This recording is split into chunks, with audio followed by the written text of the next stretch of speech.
ពីសុំតមកចង្រៃធ្វើបានចំឆាយអូនរបួសទាំងចិត្តទាំងកាយแล้วบางไงก็มันสไตล์លើពីសុំតមិននឹងថងជួយចាំប៉ុណ្ណាពេលបងឲ្យអូនរែកា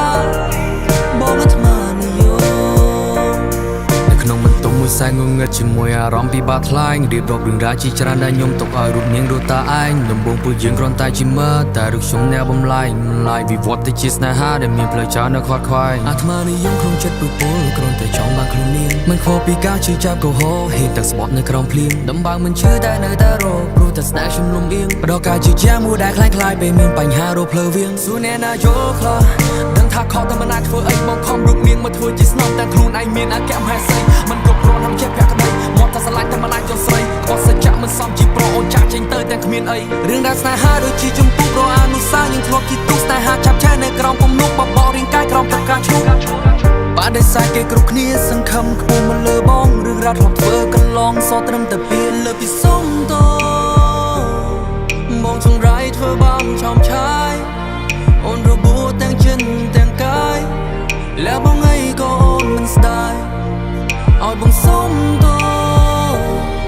ជាកំហុសដោយចេតនាយอมព្រោះតែតណ្ហាបងអាត្មានិយម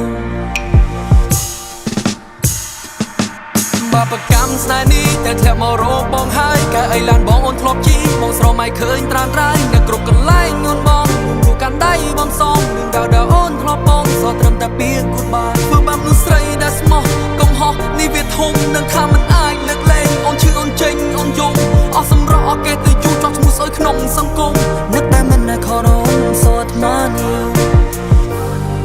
ឲ្យបងសុំតដែលធ្វើឲ្យអូនយំឲ្យបងសុំតគឺបងអាត្មានិយមឲ្យបងសុំតរកកំហុសពីមុនលើពីសុំតពីប្រអាត្មានិយម Give it up, make some noise for Gen Z!